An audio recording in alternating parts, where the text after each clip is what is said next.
So I'm here with Nora from the Gamewright booth, in the New York Toy Fair 2015. Yeah. Yes. So maybe Nora, you can introduce yourself and how about Gamewright. So I'm the marketing coordinator for Gamewright, and Gamewright is a family game company. We created games that you might know, like Forbidden Island, Forbidden Desert, Sushi Go. These are some of the, and Rory Story Cubes. Yeah. And so I'm here showing the 2015 line. So I have 2015 games to show you. Yeah. Great.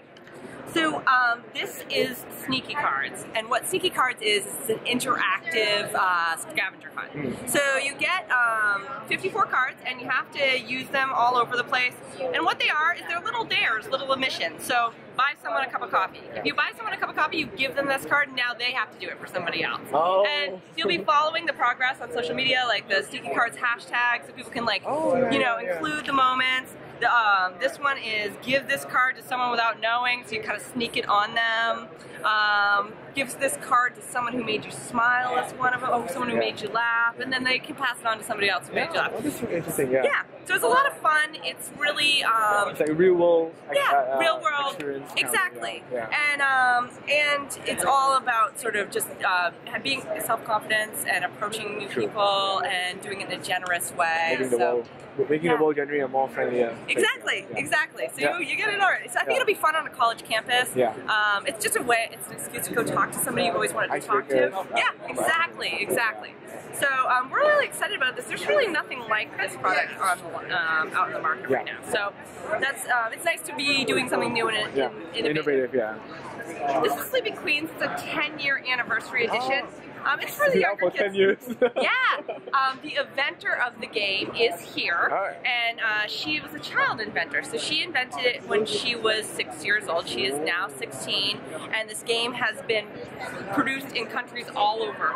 So it's an international hit. So we're making this one with stickers. It's a game where you wake up queens and put them back to sleep, and you're trying to collect points. It's really fun. It's definitely for the youngins. We've got a game called Go Nuts, which is a dice game, and this is our signature dice series. What you do with this game is you're trying to collect 50 points, and everyone has a dog and doghouse thing, and then you've got dice which have squirrels and acorns on it. And you roll at first, and I go, okay, that's 3 points, and you get to keep rolling until you start eliminating dice out of this roll. Those two have to go because they're cars and not squirrels or acorns. So I have 3 points now. I've got 5 points. I roll again, and I've got 6 points. I roll again. Take that out. And still at 6 points. 7 points. Take that out. All right. If I roll this. If I roll another acorn, I get to pull all those dice back in and keep doing the points. If I roll a squirrel, I get Go Nuts, and that means I get to roll this, and I'll show you that. If I get a car, it means I'm out of the game and I didn't get the points, and I have to wait. I got a car, and that's what happened. Had I rolled the squirrel, that would be Go Nuts. We go Nuts, and the other players are rolling this to try to get me to stop, but I'm trying to get the most points as I can. 1, 2, 3. And it might have been that the Go Nuts happened with 4 dice and going 1. Gathering all the dice. So it's really fast action, and everyone's kind of playing against each other, and you have to know whether or not to bank your points or not. So it's a really fun, fast, easy, like quick to pick up, but kind of addictive. You need to push your luck as well, Yeah, exactly. So we have Outfoxed, which is a preschool age cooperative whodunit. So you're trying to guess who is the thief, and it's really, this is just a prototype. It's in development stages, so they don't have any sort of gameplay for you. But and then we have Super Tooth, which is a great dinosaur-themed game, and you're collecting. Great art, by the way. I love this artwork. So you're collecting veggie eaters, dinosaurs. So I would collect that into my hand. But during this play, you also have to feed the meat eaters. Let's get you a meat eater so you can see it. So as you're going along, your objective is you want to collect 3 of a kind. And if you collect 3 of a kind, you get 1 saber tooth. If you get a second 3 of a kind, you get 2 saber tooth, and then you win the game. First person to 2 saber tooth. Every time, you're only putting out 3 cards at a time, and every time, like when a meat eater comes up, this meat eater has to get fed before you can proceed. And in this particular hand, there happens to be one that you can feed them with, so that goes out. But if there wasn't, you'd either have to feed it from your hand, or you lose the opportunity of collecting, and they have to go like that. And then there's 6 different event cards. Some of them, like the asteroid, starts the gameplay over basically. You lose everything in your hand, kind of like there's different devastating events which change the way you play the game. So it's really fun. This is a game of hide and seek, and it's on a board, and you're hiding your character in there. I love this artwork. It's for 6 Yeah, it's really nice artwork. So pretty. Anyways, you hide it, and the way you play is you get your objective is to get home. And each time, after each round where you either find people or didn't find them, you find out if you can move forward or not. And you do so by looking for them with these fireflies. So this, by rolling that dice, I find I can only pick 1 firefly. But this 1 firefly has 2, so I can search twice on this one. And I go like this. I didn't find them. They're in there somewhere. And there's little pests in there too that can stop the firefly. You're building your woods as you're playing. So so it gets a little bit more challenging. It's a very balanced game. So say someone did really successful in 1 turn, the way it resets is that you actually have a few disadvantages. So it's really good for little kids as far as it's very pretty. This is the game. And so what you're doing is you're trying to collect those victory points, and you do so by either striking, stomping, or screaming. And it's either you do in your hand you have numbers in a row, same number, same color. And so for example, say this was the hand that you have. You can go up to a 9-card hand. But this is what is out here, and I want to maybe get one of these cards. And there's some enhancements. Those are different from trying to gain victory points.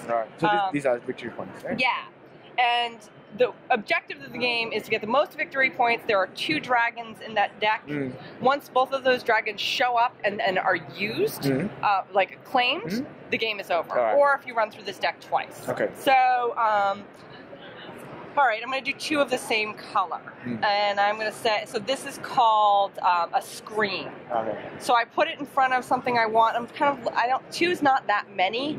So this is the lowest amount of things for screen. So I'm going to put it in front of this. I'm going to try to collect this. And what this means, I have 2 cards here, so I'm allowed to use 2 dice to try to roll a 6 or above. And I rolled a 7, which means I could collect it, and then I get to toss these in here. If I had not collected it, I would have tossed 1 away as a wound and gotten to keep my hand. So the numbers, do they?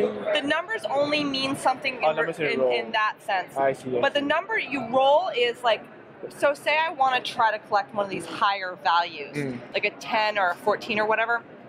I need to hold a bigger hand so that I can get more dice to because roll. If I put down 5 cards in a run, I get to roll 5 dice, which just really ups my chances of collecting it. So there's a lot of strategy based on what you hold in your hand. You get to have up to 9, and so sometimes I say I'm not going to go for any of these on my turn. I can only collect 1 card. Sometimes you get a lucky ladybug, which means I can put that down and collect 2 on my turn.